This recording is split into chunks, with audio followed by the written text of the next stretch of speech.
ఒక నవ్వు నలుగురికి మానసిక ఆనందాన్నిస్తుంది. 4 విధాల చేటన్న 40 విధాల మేలు చేస్తుంది నవ్వు. కానీ ఆ నవ్వు ఓ పార్టీని, ఆ పార్టీ అధినేతను కలవరపెడుతోంది. నవ్వును చూసి భయపడే పరిస్థితి ఆ పార్టీది. దశాబ్దాలుగా ఆ నవ్వు చూసి వణికిపోయిన ఆ పార్టీ అధినేతకు ఇప్పుడు అదే నవ్వు మరో రూపంలో వచ్చి మళ్లీ చెమటలు పట్టిస్తోంది. నవ్వు ఆరోగ్యానికి ఎంతో మేలు. నవ్వు రక్త ప్రసరణ మెరుగుపరుస్తుంది. నవ్వు 40 విధాల మేలు. కానీ నవ్వేవారిని, నవ్వించేవారిని చూస్తే టీడీపీకి చెప్పలేనంత భయం. ఆ 2 అక్షరాల మాట తమ దగ్గర ఉండరాదని ఆ పార్టీ నాయకుల ఆలోచన. నవ్వు 40 విధాల మేలన్న ఆధునిక సామెత పసుపు పార్టీకి ఏమాత్రం నచ్చదు. నవ్వు 4 విధాల చేటన్న పాతకాల మాటంటే టీడీపీ నాయకులకు ఎంతో గురి. మల్లెపువ్వు లాంటి చల్లని వైఎస్ఆర్ చిరునవ్వు చూసి ఆనాడు టీడీపీ ఎంతో కలవరపడింది. ప్రతి పేదవాడి ముఖాన చిరునవ్వు చూడాలన్న ఆయన ఆరాటం, ప్రయాస తెలుగువారికి తెలియంది కాదు.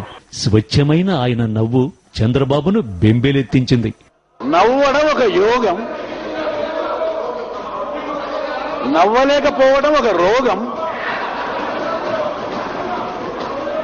నవ్వించడం ఒక భోగం. ఇది నీకు లేకపోతే మేము ఏం చేయమండి? నవ్వేవాడికి ఫ్రస్ట్రేషన్ ఉన్నట్ట, నవ్వని వాడికి ఫ్రస్ట్రేషన్ ఉన్నట్ట తెలియదు నాకు. ఇదేం చోద్యం నాకు తెలియదు కానీ ఇంపార్టెంట్ ఇష్యూ వచ్చినాడు ముఖ్యమంత్రి పక్కపక్క నవ్వుతాడు. ఎందుకు నవ్వుతాడో నాకు తెలియదు. చేతగానప్పుడు ఏమీ చేయలేక అప్పుడు కలవరి పెట్టిన ఆ నవ్వే ఇప్పుడు కూడా టీడీపీ గుండెల్లో రైళ్లు పరిగెత్తిస్తోంది.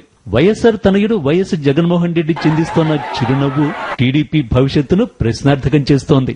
ఏడాది కాలంగా జైల్లో ఉన్న జగన్ చెరగని చిరునవ్వు, చెక్కు చెదరని సంకల్పంతో కోర్టుకు హాజరైతే దానికి టీడీపీ పెడార్థాలు తీస్తోంది. స్వచ్ఛమైన చిరునవ్వుతో హస్తాల్ని ముకుళించి అభిమానులు, ప్రజలకు వైఎస్ జగన్ అభివాదం చేయడం టీడీపీని కలవరపాటుకు గురిచేస్తోంది.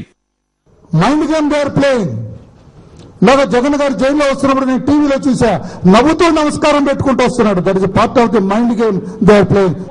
ఆనాటి వైఎస్ఆర్ నవ్వే కాదు, ఇప్పుడు కుమ్మక్కు కుట్రలతో జైల్లో ఉంచిన జగన్ ముఖాన నవ్వు చెరగకపోవడం టీడీపీని భయభ్రాంతులకు గురిచేస్తోంది. నవ్వడం ఓ యోగం, నవ్వించడం ఓ భోగం, నవ్వలేకపోవడం ఓ రోగం అన్నారు మహాకవి. కానీ నవ్వును చూసి కలవరపడ్డాన్ని, ఆందోళన చెందడాన్ని ఏమనాలో ఆ మహాకవి సూచించలేదు.